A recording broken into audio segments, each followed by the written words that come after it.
Shriram Samarth. 9 April. संत हे भगवंताची आठवण देण्याचे कार्य करीत असतात.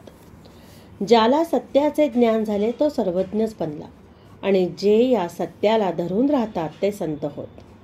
संत आपल्याला मार्ग दाखवायला तयार असतात, परंतु आपला अभिमान आड येतो आणि आपण संतांना नावे ठेवतो. एक जण संतांना उद्देशून म्हणाला, तुम्ही आमचे नुकसान करता.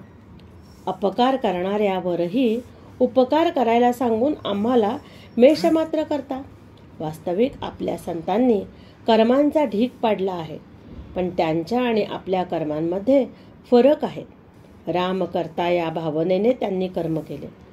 आपण मीपणाने करतो म्हणून कर्म आपल्याला बंधनकारक बनते.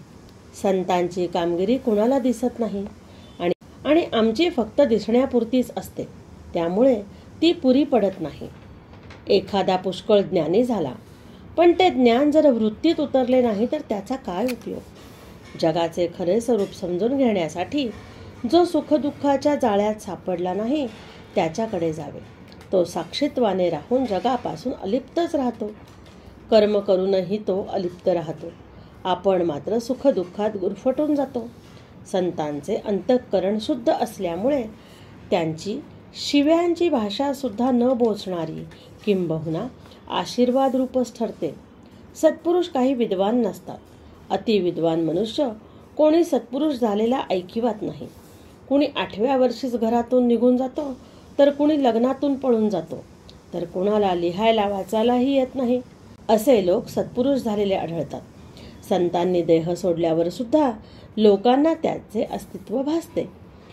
लहान मूल बाहेर खेळत असते, परंतु मध्येच त्याला आईची आठवण होऊन तिच्याकडे धावते. याचा अर्थ असा की मुलाला आईचे सूक्ष्म स्मरण सतत असते.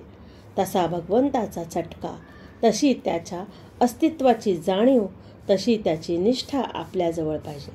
भगवंताची अशी तळमळ लागली की मनुष्य वेडा बनतो. त्या स्थितीत त्याला कोणी संत भेटला की तो निवांत होतो. संत हे खरोखर आईसारखे आहेत. ते आपल्याला भगवंताची आठवण देण्याचे कार्य करीत असतात. सर्व जगावर संतांचे उपकार आहेत. त्यांनी परमात्म्याला सगुणात आणले आणि तो आपल्याला सुसेव्या केला. परमात्म्याला आपलासा करून घ्यायला नामस्मरण हे सोपे साधन दिले. एकनाथी भागवत, ज्ञानेश्वरी असे सोपे सद्ग्रंथ निर्माण केले आणि यथाशक्ती अन्नदान करणे हेच कलियुगात उत्तम साधन आहे असे सांगितले. या 4 गोष्टी आचरणात आणण्याचा प्रयत्न ज्याने केला त्याला काही कमी पडणार नाही. नेहमी समाधानच राहील. आजचे बोधवचन. जग संतांशिवाय असणे शक्य नाही. आम्हाला त्यांना ओळखता येत नाही. जय जय रघुवीर समर्थ.